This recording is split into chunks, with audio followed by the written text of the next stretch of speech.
আজকে যেসব সংস্থা সেটার জন্য আইনের দ্বারস্থ হয়েছিলেন, আমি তাদেরকে ধন্যবাদ জানাই। এবং মহামান্য সুপ্রিম কোর্ট কালকে যেভাবে রায় দিয়েছেন, সেই রায়তে যেগুলা উল্লেখ করা হয়েছে, সেই জিনিসটা দেখে সাধারণ মানুষের মধ্যে অনেক প্রশ্ন, যেটা অনেক দিন ধরেই ছিল, যে আজকে এনভায়রনমেন্টাল ইম্প্যাক্ট এটা না জেনে, ওনাদের কাছ থেকে কোনো ক্লিয়ারেন্স না নিয়ে, এনভায়রনমেন্টাল ডিপার্টমেন্টে কোনো ধরনের কোনো ক্লিয়ারেন্স না নিয়ে কিভাবে এখানে রাতারাতি করে কি স্বার্থ সিদ্ধি করার জন্য রাতারাতি করে এখানে বুলডোজার লাগিয়ে বহির জেলা থেকে পুলিশ এনে এখানে একটা যুদ্ধকালীন তৎপরতায় যেভাবে এখানে 42 লক্ষ চারা গাছ নষ্ট করা হয়েছিল, সেটা আজকে মহামান্য সুপ্রিম কোর্ট সেটা বিচার করে দেখেছেন যে এখানে কোনো এনভায়রনমেন্টাল সিস্টেমের কোনো ধরনের কোনো ক্লিয়ারেন্স নেওয়া হয়নি। 2022 মে মাসের আগের সেখানে এনভায়রনমেন্টাল সিস্টেমের ক্লিয়ারেন্সটা নেওয়া উচিত ছিল, যেটা নেওয়া হয়নি। সেটা প্রশাসন এবং সরকারের কি উদ্দেশ্য ছিল, আমাদের প্রশ্ন সেই জায়গাতে, যে কি উদ্দেশ্য? এটা কি গ্রিনফিল্ড এয়ারপোর্টের নামে সেই ডলু চা বাগানের 2টা ডিভিশনকে নষ্ট করে কোনো ব্যক্তি স্বার্থে সেই জায়গাটাকে হাফিস করার কি কোনো উদ্দেশ্য ছিল? আজকে এটা দেখে মনে হচ্ছে। এখন কোর্ট যেহেতু নির্দেশ দিয়েছেন, কোর্ট এখানে স্থগিতাদেশ দেওয়ার পর সেই যে 41 লক্ষ চারা গাছ নষ্ট করা হয়েছিল, সেই চারা গাছকে আবার রোপণ করা হবে সেই জায়গাতে। আজকে যিনি সাংসদ রাজদীপ রায় মহাশয়, ইনি আজকে এতদিন ধরে ডাক ডোল পিটিয়ে, এবং ওনার যে 5 বছরে যে উনি একজন সাংসদ হিসাবে কি কি কাজ করেছেন, সেই খতিয়ানের মধ্যে উনি এই গ্রিনফিল্ড এয়ারপোর্টটাকে তুলে ধরেছেন।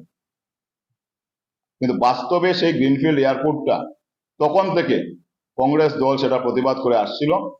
কারণ এই ডলু চা বাগানের পার্শ্ববর্তী খরিল চা বাগান, যেখানে আজকে 50 বছর ধরে এখানে খালি জায়গা অ্যামেন্ডমেন্ট, খালি জায়গা, এখানে অনেক জায়গা ছিল খালি জায়গা, সেই জায়গাটাকে কাজে না লাগিয়ে একটা উন্নত মানের বাগান, ডলু চা বাগান, সেই চা বাগানটাকে নষ্ট করে আজকে কি উদ্দেশ্য ছিল যে এই জায়গাতেই গ্রিনফিল্ড এয়ারপোর্ট বানানোর জন্য? আজকে তো গ্রিনফিল্ড এয়ারপোর্ট তো হবে না। মাঝখানে কি হলো, যে আজকে ডলু চা বাগানের যে শ্রমিকরা ছিল, সেই শ্রমিকরা আজকে রুজি রুটি বন্ধ। আজকে ওনারা অন্যান্য বাগানে গিয়ে কাজ করতে হচ্ছে, অনেক শ্রমিক অর্ধাহারে জীবন কাটাতে হচ্ছে, অনেক শ্রমিকদের আজকে রুজি নেই। এই সরকার, কেন্দ্রে এবং রাজ্যে, এই ডাবল ইঞ্জিনের সরকার, ওনারা নিজের স্বার্থে, ওনারা কোনোদিন জনসাধারণের চিন্তা ওনারা মাথায় করেন না। ওনারা নিজের স্বার্থ রক্ষা সিদ্ধির জন্য ওনাদের হয়তো অন্য কোনো উদ্দেশ্য ছিল, যে গ্রিনফিল্ড এয়ারপোর্টের নামে ডলু চা বাগানকে 2টা ডিভিশনকে খালি করে হয়তো কোনো ব্যক্তি মালিকানাধীন করা ওনাদের উদ্দেশ্য ছিল। উন্নত মানের বাগানকে নষ্ট করে এই জায়গার মধ্যে গ্রিনফিল্ড এয়ারপোর্ট বানানো কি মহৎ উদ্দেশ্য ছিল? ওনারা জানতেন নিশ্চয় যেটা আগামী দিনে একটা কোর্ট কেস হবে এবং মহামান্য আদালত সেটা উচিত রায় দান করবেন, এবং সেইভাবেই আজকে রায় দান হয়েছে। আজকে যখন আমরা দেখি শিলচর শহরে যখন আজকে বৃষ্টির জলে, সামান্য বৃষ্টির জলে যখন মানুষ ঘর থেকে বের হতে পারে না, প্রত্যেকটা রাস্তাতে জল, প্রত্যেকটা ড্রেনেজ সিস্টেমে আজকে অবস্থা নেই। মানুষ ঘরের ভিতরে 2 দিনে বৃষ্টি হলে ঘরের ভিতর জল ঢুকে যায়। মেডিকেল, যেটা আমাদের emergency road, Silchar medical road, সেই রোডে দিয়ে যাতায়াত করা সম্ভব হয় না, ঘন্টার পর ঘন্টা ট্রাফিক সমস্যা। তখন আমাদের এই যে জেসিবি কোথায় থাকে, এক্সকেভেটর গুলা কোথায় থাকে?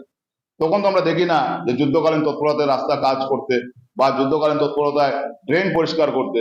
কিন্তু আজকে ডলু চা বাগানের সময় 200 এক্সকেভেটর কোথা থেকে এলো? এত কি সরকারের এবং মুখ্যমন্ত্রী এবং শিলচরের সাংসদের কি উদ্দেশ্য ছিল যে ডলু চা বাগানকে রাত্রে রাত্রে এখানে যুদ্ধকালীন পরিবেশে এই চারা গাছগুলোকে নষ্ট করতে হবে এবং শ্রমিকদেরকে এখানে বাগান ছাড়া করতে হবে? আজকে সেই শ্রমিকদের, যারা আজকে অনাহারে অর্ধাহারে জীবন কাটাতে হচ্ছে, এদের দায়ভার সরকার কে নেবে?